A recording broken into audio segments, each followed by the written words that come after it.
Chapter 16, Part 1, Heat Transfer. Heat transfers in three methods. One is called conduction, and this is our subject in this part, while there are two other methods that we will talk about in the next few parts. Let's start by stating two important ideas. The first one is that transfer of heat is always from warmer objects to cooler. Next idea, if you have several objects near each other having different temperatures, then with time what happens is warmer objects will become cooler as they will lose some of their thermal energy, while the cooler objects will become warmer as they gain that heat, until at the end all objects will have the same temperature. Okay, let's start with the first method of heat transfer called conduction. The main idea is this. In conduction, collisions between particles transfer the thermal energy without actually transferring matter. Let's take an example. If you hold one end of an iron rod in a flame, the rod will become too hot. Why? Because what happens is that the flame will heat the atoms and the electrons in the rod. Then, through collisions of these atoms and electrons, heat will transfer throughout the rod until it reaches your hand and you will feel it. So, conduction of heat is the transfer of energy within materials or between different materials that are in direct contact. Now, materials that conduct heat well are called conductors. Let's repeat again the main idea. So, once you heat one part of the rod from the flame, the atoms and the free electrons in the end of the metal will move faster, and so they will hit the next neighboring atoms.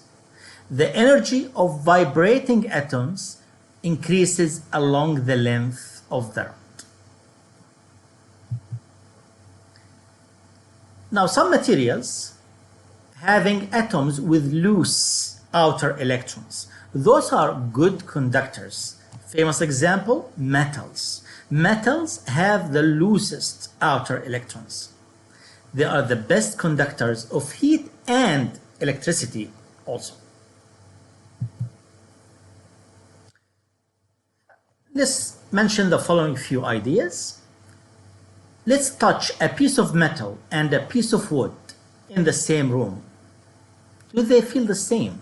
Which one feels colder and which one is really colder? Well, both of them are in the same room, so they should have the same temperature, room temperature. So really, both pieces will have the same temperature. But then the question is, why one of them feels colder, which is the metal? The metal will feel colder. Why? Because it's a good conductor. So what happens when you touch it with your hand and your hand is warm, what happens? Heat will transfer quickly, easily, from your hand to the metal. So your hand will lose some of the heat, and that's what gives you the feeling of coldness. So heat easily moves out of your warmer hand into the cooler metal. On the other hand, wood is a poor conductor. So this means little heat will move out of your hand into the wood, and that's why it will not feel as cold as the metal. Let's take another example. In hot summer, if you go inside the room and you put one foot on tile floor while the other one put it on the carpet, do you feel the same? No. Your foot on the tile will feel colder than the other one. Why? Because tile is a good conductor, while carpet is not good conductor. Now, materials which are not good conductors are called insulators. In general, liquids and gases are poor conductors, so they are insulators. What's an insulator?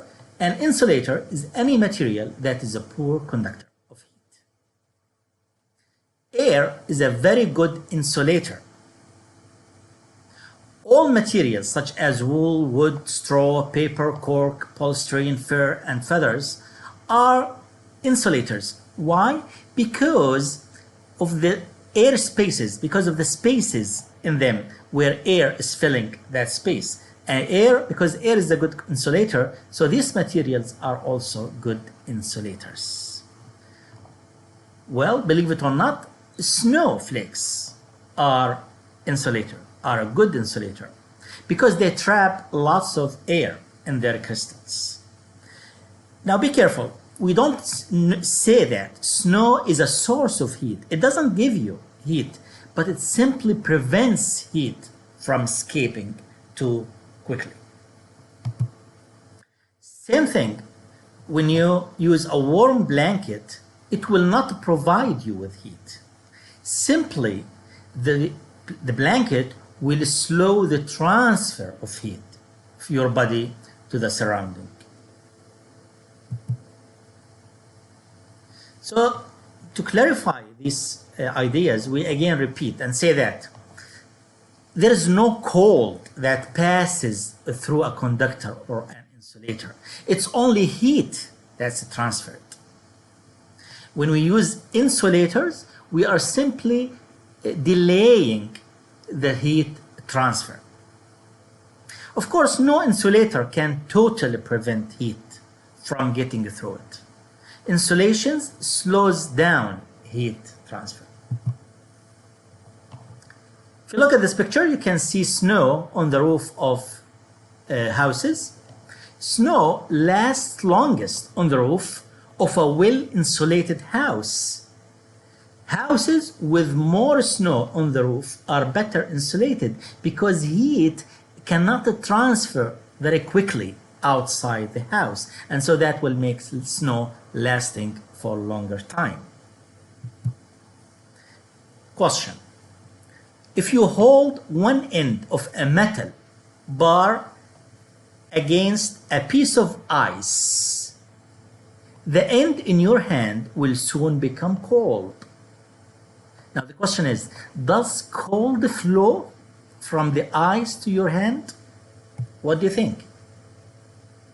Of course, the answer is no. Cold does not flow from the ice to your hand. What flows is heat. Heat flows from your hand to the ice, from the warmer object to the cooler object.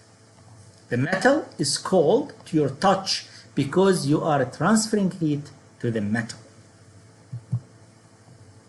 Another question. You can place your hand into a hot pizza oven for several seconds without harm. However, you would never do that. You will never touch metal inside surfaces for even a second. Why?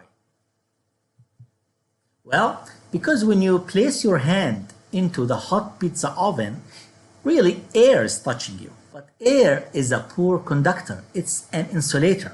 So this means the rate of heat flow from the hot air to your hand will be low. However, be very careful. Touching the metal parts is very dangerous because metals are very good conductors, which means that heat will transfer quickly and fast to your hand and it will burn it.